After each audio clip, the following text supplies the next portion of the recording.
Hello students, मैं S के सिन्हा। आप लोगों को मेरा संकल्प क्लासेज में स्वागत है।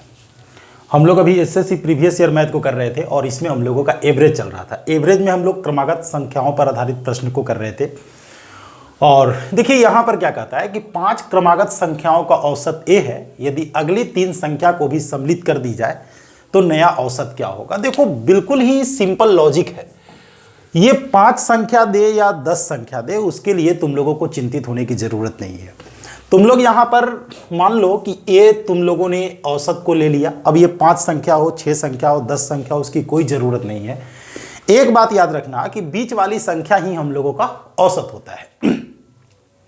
अब कहता है कि आगे की 3 संख्या को हम लोग जोड़ दे रहे हैं। तो देखो आगे का पहला, दूसरा और तीसरा संख्या। तो कहता है कि औसत क्या होगा। देखो औसत अब जो है यहां पर इन दोनों के बीच में आने वाला है। इसमें आने के लिए तुम लोगों को सपोज यहां पर तुम लोग अगर 5 लिखता, यहां पर 6 हो जाता, यहां पर 7, यहां पर 8 हो जाता। एक लॉजिक बता रहे हैं तुम लोगों को। तो जो ये औसत हम लोगों का है, अगली संख्या तुम लोगों को 3 संख्या है, 3 संख्या हमने जोड़ दिया। औसत हम लोगों का ये दोनों के बीच में होगा। ये दोनों के बीच में हम लोगों का 6.5 है। तो 5 से 6.5 आने के लिए 1.5 हम लोगों को जोड़ना होगा। यानी कैसे कह सकते हैं कि अगर 3 संख्या को आगे बढ़ाए हैं तो 1.5 संख्या हम लोगों को आगे बढ़ेगा। बस सिंपल सा लॉजिक है। 41 क्रमागत विषम संख्याओं का औसत 49 है। तो सबसे बड़ी संख्या क्या होगा। देखो भाई, हम ये कहते हैं कि अगर 41 संख्या हम लोगों का है तो इसमें इसका औसत जो है अगर 49 है तो 20 संख्या इस तरफ हम लोगों का होगा और 20 संख्या हम लोगों का इस तरफ होगा। दोनों तरफ हम लोगों का 20-20 संख्या होने वाला है। हमसे बड़ी संख्या पूछा जाता है। तो देखो भाई, विषम संख्या में 2-2 का अंतर होता है। तो तुम लोग 20 गुने 2 40 तुम लोग इसमें जोड़ दो। 40 जब जोड़ोगे तो 89 हो जाएगा। और ये रिजल्ट हम लोगों का इस प्रकार का है। ठीक है, तो देख सकते हो कि कितना आसान लॉजिक से हम लोग सवालों को सोल्व कर रहे हैं। लगातार 3 विषम संख्याओं का औसत, इनमें से सबसे बड़ी संख्या के 1/3 से 52 अधिक है। देखो भाई, 3 लगातार विषम संख्या है। सपोज पहला x, दूसरा x + 2। देखो कुछ कुछ जगहों पर हम लोगों को जरूरत पड़ता है। तो कहता है कि इनका औसत जो है सबसे बड़ी संख्या के, देखो इसका औसत हम लोगों का यही होगा। बीच वाली संख्या हम लोगों का औसत होने वाला है। तो जो औसत है बड़ी संख्या के 1/3 से 52 अधिक है। हो गया इक्वेशन हम लोगों को। तो ये हम लोगों का औसत था। औसत जो है बड़ी संख्या के 1/3 से 52 अधिक है। ये हम लोगों का 3x + 6 = x + 4 + 156 होता है। इसको इस तरफ लाएंगे, 2x = 56 और 4 60 से इसको घटा देंगे, 154 होगा। जिसको तुम लोग भाग दोगे ये 77 होने वाला है। सवाल पूछा जाता है कि इसमें से छोटी संख्या क्या है। छोटी संख्या हमारा x था, जो कि हम लोगों का रिजल्ट जो है 77 हो जाता है। देखो इसमें हम लोग जितने सारे सवालों को करेंगे उस सारा का सारा सवाल जो है हम लोगों को लगातार संख्याओं से रिलेटेड होगा। और यही कारण है कि मैंने तुम लोगों को बताया था कि जब हम लोग अपने प्रीवियस ईयर को जब लेकर के चलेंगे तो वो बिल्कुल ही आसान हो जाएगा। और बाद में अगर तुम लोगों को रिवीजन अगर करना हो तो इतना इजी वे में रिवीजन कर लोगे कि तुम लोग सोचे भी नहीं होगे। प्रथम 13 प्राकृत संख्याओं के घनों का औसत, जैसे 1 का क्यूब, 2 का क्यूब, 3 का क्यूब, ऐसे करके हम लोगों का 13 का क्यूब होने वाला है। देखो भाई, इसका योगफल का फॉर्मूला होता है n × n + 1/2 का होल स्क्वायर। औसत अगर निकालना है तो तुम लोग n से भाग दे दोगे, यही हम लोगों का औसत हो जाएगा। ठीक है, तो n के लिए 13 रखेंगे और 13 और 1 14/2 का होल स्क्वायर बट्टा 13 संख्या है, 13 से हम लोग भाग दे देंगे। देखो भाई, यहां पर 7 बार में कटेगा तो ये 13 और 7 हम लोगों का 2 बार आने वाला है। नीचे हम लोग 13 करेंगे, ये कटेगा। अब तुम देख सकते हो कि 7 × 49 और 9 × 27 इकाई अंक 7 वाला हम लोगों का रिजल्ट हो जाएगा। प्रथम 17 विषम संख्या का औसत पूछ रहा है। तो भाई 17 विषम संख्या है तो पहले 1 होगा, फिर 3 होगा, ठीक है, फिर 5 होगा। लेकिन अब ये तुम लोग सोच रहे होगे कि 17वां विषम संख्या क्या होने वाला है। दूसरा निकालने के लिए 4 से 1 कम किए हैं, तीसरा निकालने के लिए 6 से 1 कम किए हैं, तो 17 विषम संख्या 17वां निकालने के लिए 34 में से 1 कम करेंगे और ये 33 होगा। देखो तुम लोग क्या देखते हो, अगर दूसरी विषम संख्या को निकालना है तो 2 दूनी 4 से 1 कम कर दो, तीसरी निकालना है तो 3 दूनी 6 से 1 कम कर दो, चौथी निकालना है तो 4 दूनी 8 से 1 कम कर दोगे, 7 हो जाएगा। उसी तरीके से 17वां निकालना है तो 17 दूनी 34 माइनस 1। औसत निकालने के लिए हम लोग पढ़ चुके हैं कि फर्स्ट और लास्ट को तुम लोग जोड़ो, ये 34/2। देखो अब क्या होता है, कुछ लोग तुम लोगों को ये रटने के लिए बता देंगे कि 17 विषम संख्या है तो आंसर 17 लिख दो। फंसते कहां पर है हम लोग, जब बीच से कहीं से स्टार्ट करने के लिए कह देगा तो तुम लोग मुश्किल में पड़ जाओगे। तो यार क्यों ना, जब हम लोग इतना काम कर सकते हैं तो हम लोग निकाल सकते हैं कि 17वां विषम संख्या क्या होगा, 17 दूनी 34 माइनस 1। चूंकि जब रटना ही है तो यार रटने से अच्छा है कि हम लोग समझ करके काम करें, क्योंकि अगर हम लोग एक सवाल के लिए किसी चीज को रटे तो वो तो बुरी चीज हो जाएगी। 4 क्रमागत संख्याओं का औसत 15 है। दूसरी सबसे बड़ी संख्या क्या होगा, देखो 4 सम संख्या का औसत 15 है। भाई 15 तो हमारा विषम संख्या है, सम संख्या कह रहा था, तो 2 सम संख्या इधर होगा और 2 सम संख्या इधर होगा। क्योंकि 15 को संख्या में काउंट हम लोग नहीं करेंगे, क्योंकि 15 सम संख्या नहीं है। तो इधर हम लोगों का 16 और 18 होगा और इधर हम लोगों का 14 और 12 होगा। तो दूसरी सबसे बड़ी संख्या जो हम लोगों से पूछा जा रहा है वो हम लोगों का 16 होने वाला है। 7 क्रमागत विषम संख्याओं का औसत 31 है। यदि इन 7 विषम संख्याओं की पिछली और अगली विषम संख्या को भी मिला दिया जाए तो नया औसत क्या होगा। देखो भाई, तुम्हारे पास सवाल बहुत सिंपल लॉजिक का है, 1 2 3 4 5 6 7 समझने के लिए बता रहे हैं। तो अभी जो इसका औसत है वो 31 है। तो कहता है कि आगे की एक संख्या को तुम लोग जोड़ दो और पीछे भी अभी जोड़ दो, तो भाई जो बीच में है अभी भी वो बीच में ही रहेगा, इसीलिए रिजल्ट हम लोगों का 31 होने वाला है। देख सकते हो कितना सिंपल लॉजिक का काम हम लोग कर रहे हैं कि अगर बीच वाली संख्या तुम लोग निकालने में सक्षम हो तो कहीं भी कोई समस्या नहीं होने वाला है। आगे बढ़ते हैं, देखोगे आगे क्या कहता है। प्रथम 10 प्राकृत संख्याओं के वर्गों का औसत क्या होगा। 10 प्राकृत संख्या लो लेकिन उसको वर्ग करो और तब उसका औसत निकालो। तो जैसे हम लोग घन के लिए फॉर्मूला का यूज करते हैं उसी प्रकार से वर्ग के लिए भी हम लोग यूज करने वाले हैं। तो ये कुछ इस प्रकार का है और तुम लोगों को पता है कि इसका फॉर्मूला होता है n into n plus 1 into 2n plus 1 by 6। लेकिन जब तुम लोग औसत को निकालोगे, ये तो योगफल था, तो n से भाग देना पड़ेगा, ये कटेगा। n के लिए तुम लोग 10 रखोगे, चूंकि 10 प्राकृत संख्या है तो 10 जोड़ 1 11, ठीक है। इसके बाद यहां पर 10 दूनी 20 और 1 21/6, ये 7 बार में, ये 2 बार में 77/2।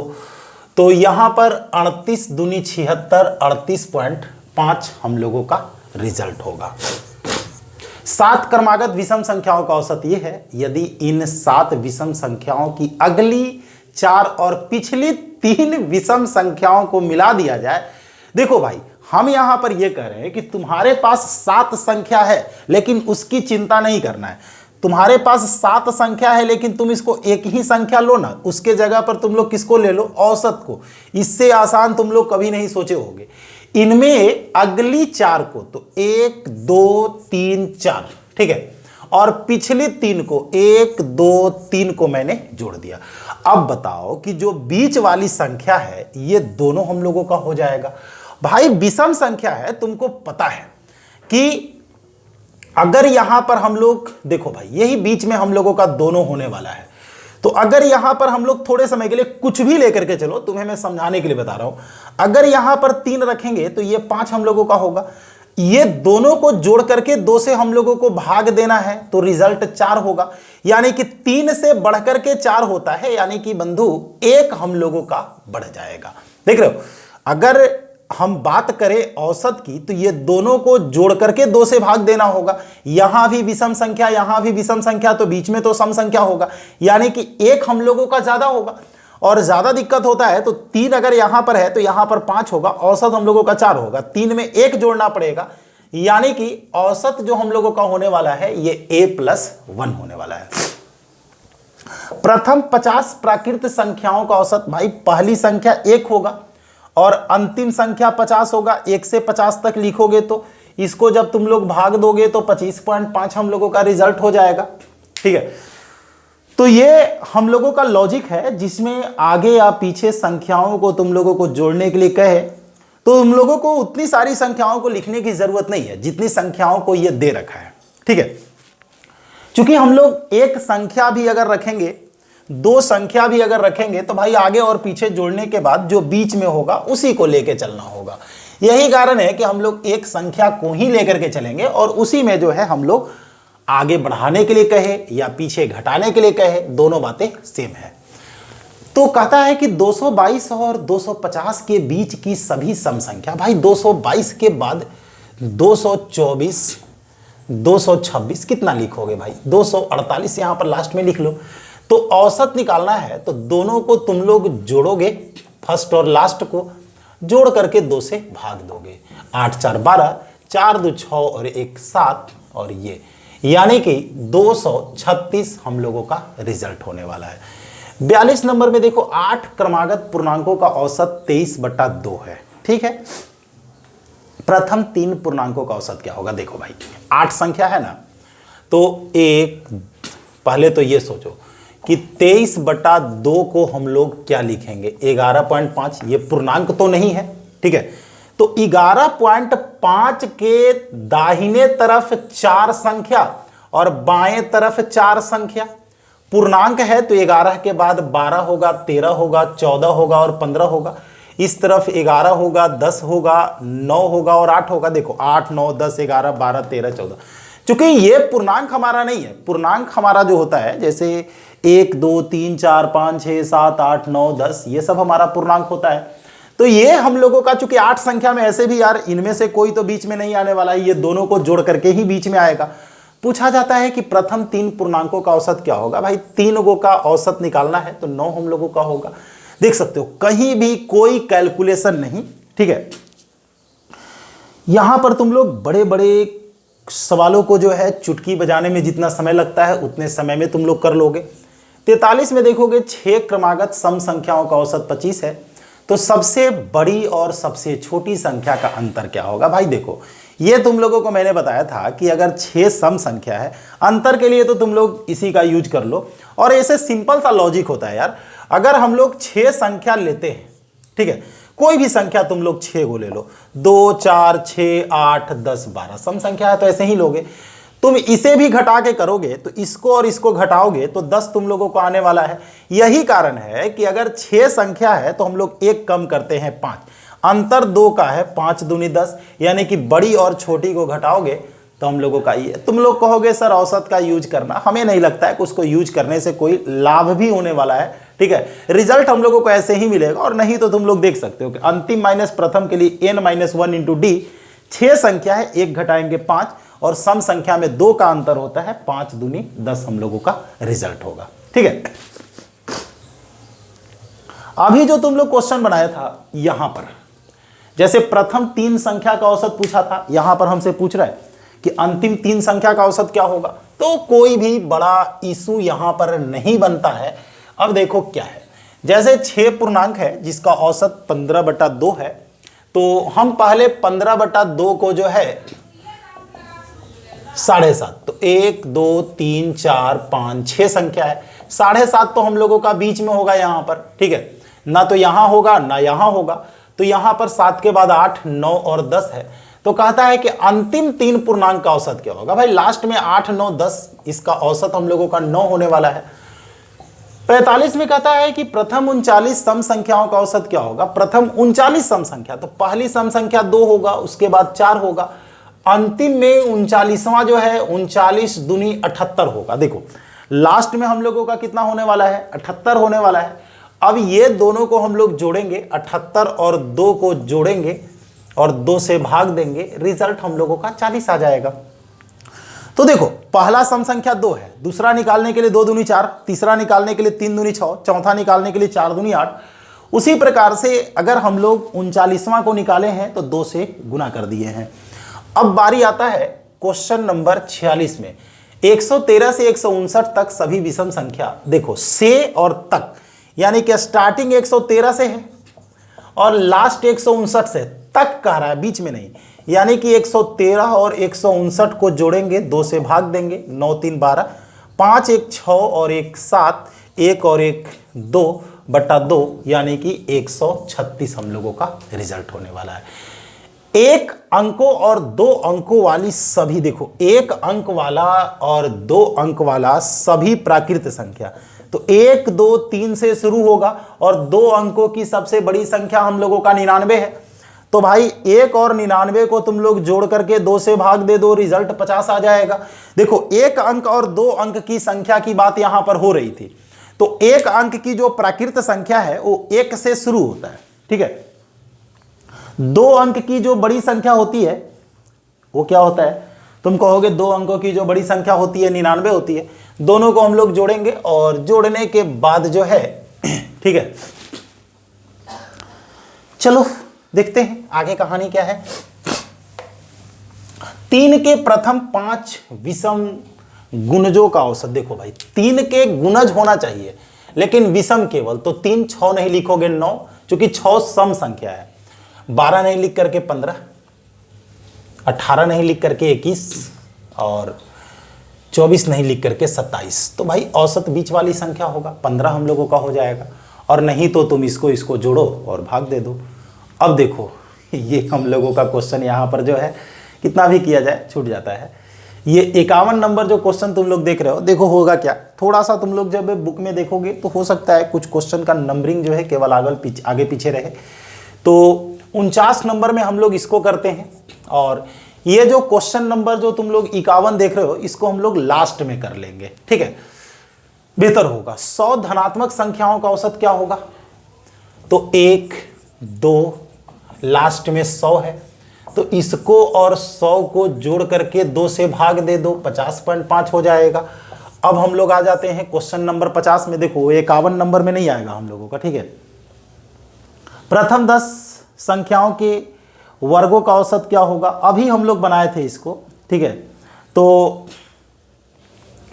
हम लोग इसको जो है हटाते हैं और इसके जगह पर जो है हम लोग उस क्वेश्चन को कर लेते हैं 50 नंबर के जगह पर। याद रखना 50 नंबर में उस क्वेश्चन को डाल देंगे, 50 नंबर में हम लोग इस क्वेश्चन को डाल देते हैं, ठीक है। जो तुम लोग यहां पर देख रहे हो गलती से 51 नंबर यहां पर आ गया है। तो 9 के पहले 20 अपवर्त्यों का औसत क्या होगा, 50 में इसको डाल देते हैं। तो 9 18 50 संख्या अगर लोगे तो 9 5 45 450 हम लोगों का होगा, ठीक है। तो हम लोगों को इसको करना क्या है, ठीक है। 9 के पहले 20 अपवर्त्यों का औसत क्या होगा, 9 के 20, 9 दूनी 18 180 होगा।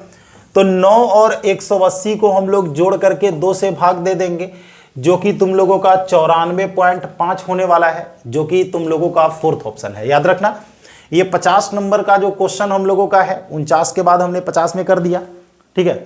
चूंकि ये 50 नंबर का क्वेश्चन हम लोगों का रिपीट हो चुका था, 50 नंबर का क्वेश्चन हम लोगों का जो है रिपीट हो चुका है, जिसके कारण हम लोग इसे कर लेते हैं। प्रथम 10 पूर्ण संख्याओं का औसत क्या होगा। देखो पूर्ण संख्या जो होता है वो 0 से शुरू होता है। 10 संख्या लेना है तो 9वां नंबर पर जो होगा वही 10 हो जाएगा। जैसे 0 देखो तुम लोग कहोगे लिख करके देख लेते हैं, 3 4 5 6 7 8 9 गिनो, 1 2 3 4 5 6 7 8 9 10। तो 0 और 9 को जोड़ करके 2 से भाग देंगे, रिजल्ट हम लोगों का 4.5 आ जाएगा। पहली 49 संख्याओं के घनों का औसत ज्ञात कीजिए, ठीक है। देखो 49 संख्या हम लोगों को लेना है और उसके घनों का औसत निकालना है। तो 1 का क्यू, 2 का क्यू, 3 का क्यू, ऐसे करके हम लोग 49 के क्यू तक की संख्या को लिखेंगे, ठीक है। और घनों के लिए हम लोग फॉर्मूला जो है ऑलरेडी पढ़ चुके हैं, उसी फॉर्मूला को हम लोग जो है अप्लाई कर लेंगे। तो ये तो फॉर्मूला बेस्ड हम लोगों का है, उसमें चूंकि 49 संख्या है जिसके कारण थोड़ा सा कैलकुलेशन हम लोगों को बढ़ेगा, ठीक है। देखो 1 का क्यू, 2 का क्यू, ऐसे करके हम लोगों का 49 का क्यू जा रहा है। तो देखो क्यू के लिए हम लोग फॉर्मूला पढ़े हैं n इंटू एन प्लस 1/2 का होल स्क्वायर बट्टा हम लोग n कर देंगे, यही हम लोगों का औसत होगा। तो ऐसा करोगे कि n के जगह पर जब 49 रखोगे तो 49 में 1 जोड़ोगे 50 होगा, बट्टा 2 करोगे और इसका स्क्वायर करोगे। तो ऐसे केस में ये हम लोगों का 25 बार में कटेगा, बट्टा n है 49 रहेगा।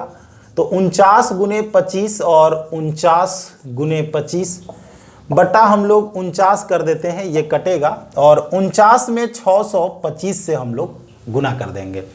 ये तो कन्फर्म है कि इकाई अंक 5 वाला ही रिजल्ट होगा, लेकिन 6 चौका 24, 24,000 से पार हम लोगों का रिजल्ट होगा।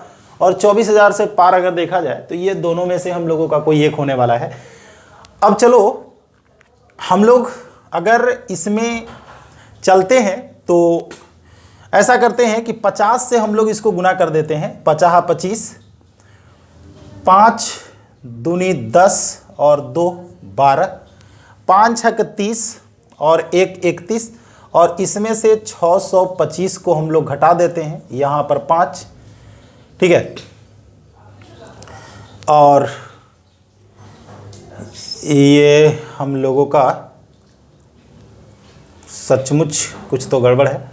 50 25, 5 दूनी 10, 50 25, 5 दूनी 10 ऐसे घटेगा।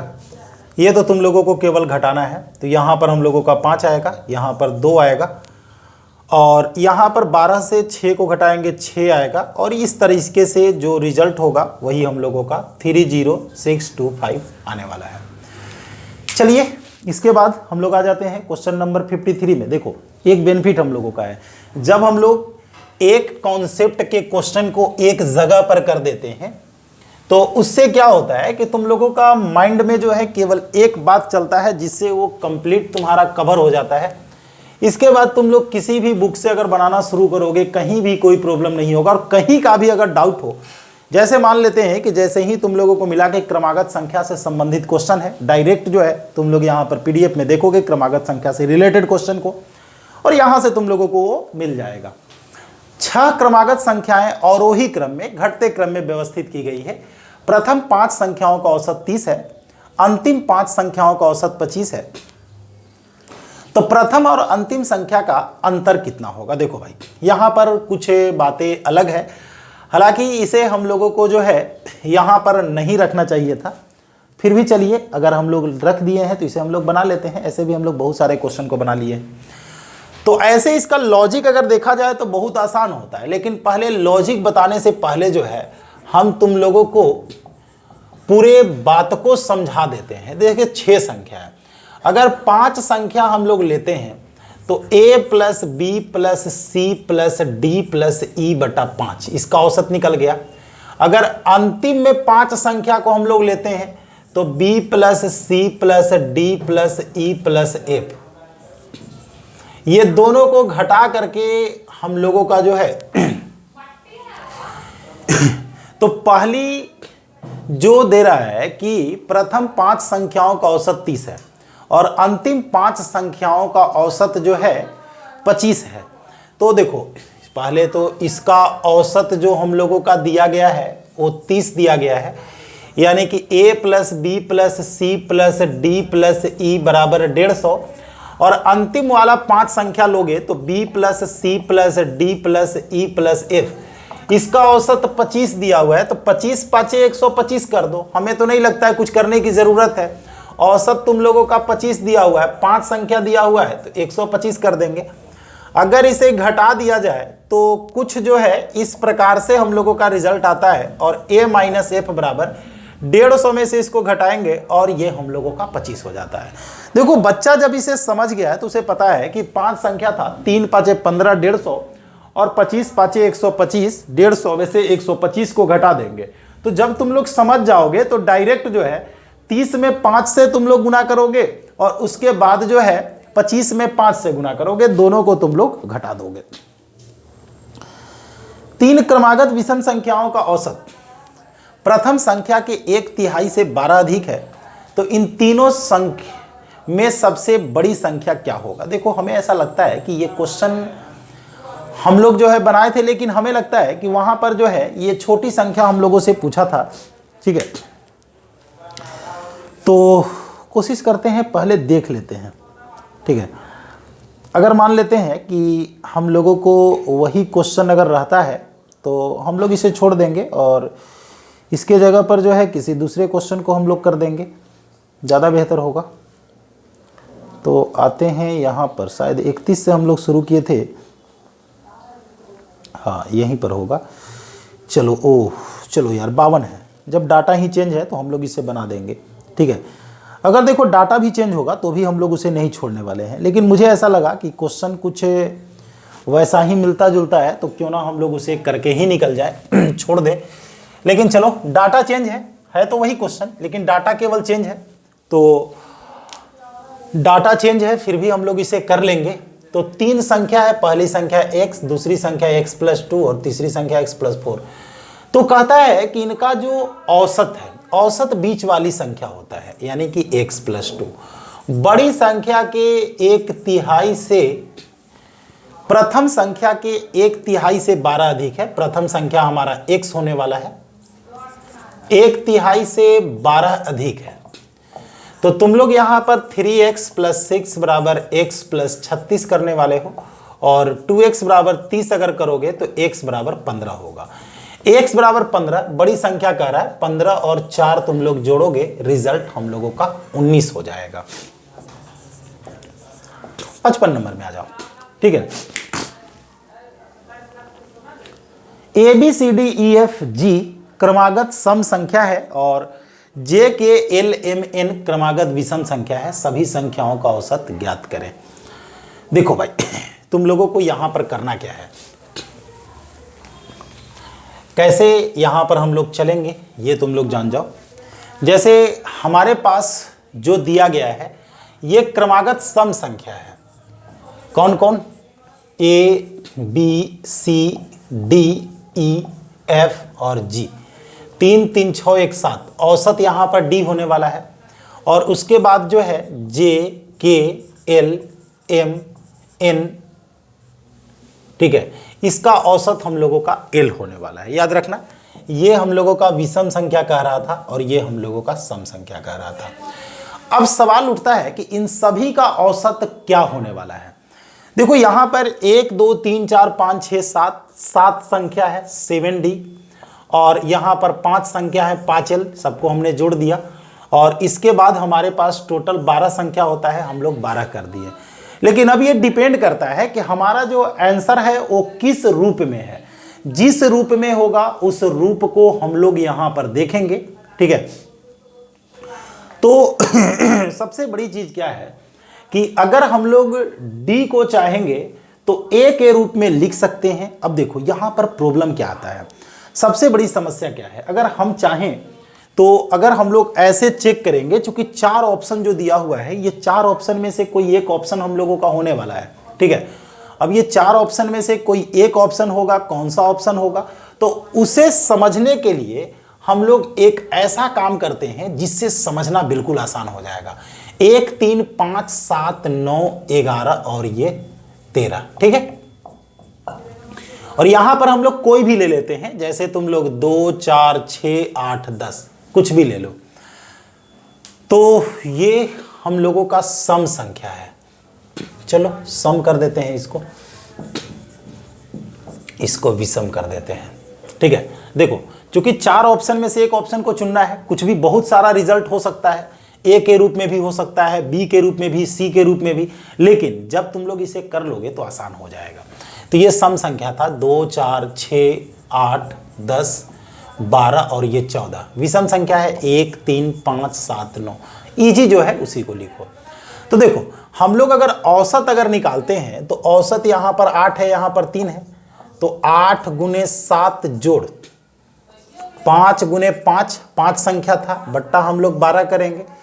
तो यहाँ पर हम लोगों का होने वाला है 8 7 56, 56 और 25 को जोड़ेंगे। देखो तुम लोगों को कितना आसान हो जाएगा। 6 5 11 और ये 81 बट्टा 12, ये 27 बट्टा 4। हमारा आंसर 27/4 आना चाहिए। अब तुम लोग पहला ऑप्शन को चेक कर रहे हो तो 3 इंटू ए प्लस एन, ए के लिए 2 और एन के लिए 9, ठीक है, बट्टा 4 करेंगे तो 11 तिया 33/4। सेकेंड ऑप्शन को अगर तुम लोग चेक करोगे तो एल प्लस डी है, ये तुम्हारा एल है, तो एल के लिए हम लोगों का 5 है और डी के लिए ऐसे भी बट्टा 2 तो हम लोगों का होगा नहीं, बट्टा 4 होना चाहिए, 2 को चेक ही करना मूर्खता होगा। A plus B plus M plus N बटा 4, तो ए के लिए 2, बी के लिए 4 और एम के लिए हम लोगों का 7 और एन के लिए हम लोगों का 9 बट्टा हम लोग 4 करेंगे। 7 और 9 16, 4 20 और 2 22/4, 11/2। देखते हैं कौन सा आंसर आता है। जे प्लस सी, देखो भाई, J plus C plus N plus G, J plus C plus N plus G बट्टा 4। तो अब तुम लोग यहां पर अगर करोगे 14 6 20, 20 और 10 30/4 यानी कि 15/2। यार कहीं ना कहीं अगर देखा जाए तो हमारे सामने यहाँ पर 7 संख्या था, जिसका अगर सम संख्या था तो हम लोगों का ये होने वाला है, और जे के एल एम एन अगर देखा जाए तो ऑड नंबर है, average of all the numbers. हमने सबका एवरेज निकाला, तो सबका एवरेज निकालने के लिए सबको हम लोगों को जोड़ना था। यहाँ पर 7 संख्या था, 7 8 56 किए थे। यहाँ पर 5 संख्या था, 25 हम लोग किए थे, योगफल हम लोगों का 25 होगा, और इसको जोड़ करके हम लोग 12 से भाग देंगे, क्योंकि 7 और 5 12 हो रहा था। ये 8 7 56 और 25 को जब हम लोगों ने जोड़ा तो ये हम लोगों का 81 हुआ। ये 27 या 81 और बट्टा 4 हम लोगों का है। तो हमने जब इसे चेक किया तो 27/4 हम लोगों का होने वाला था, जो कि हमने सारे ऑप्शन को बारी बारी से चेक कर लिया, और ज़्यादा से ज़्यादा हम लोग यही कर सकते हैं कि फिर से चेक कर सकते हैं।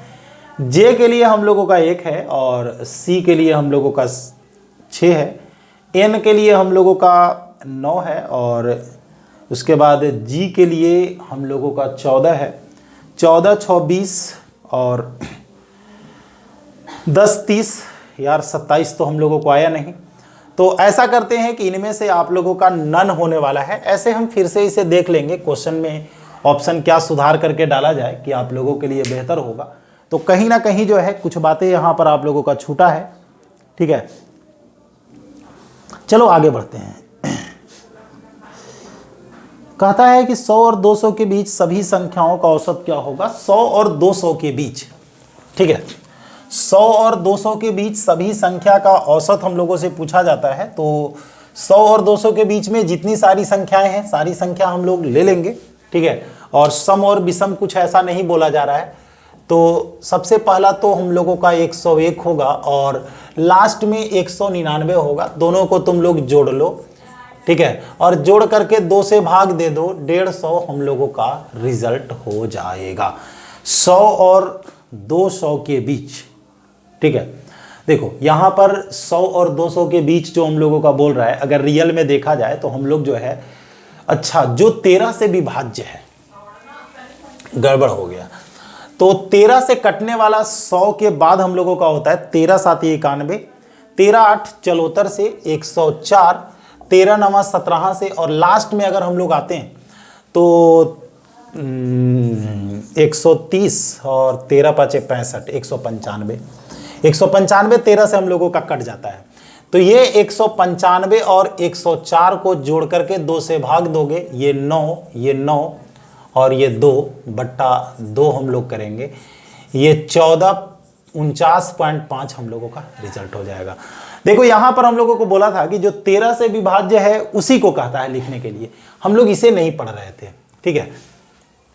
57 में हम लोगों का है कि 7 के प्रथम 7 अपवर्त थे, यानी कि 7 14, तो 7 7 49 होता है 7वां नंबर पर। तो ये 7 और 49 को जोड़ करके 2 से भाग दे दोगे, और ये हम लोगों का 56/2 यानी कि 28 हो जाएगा।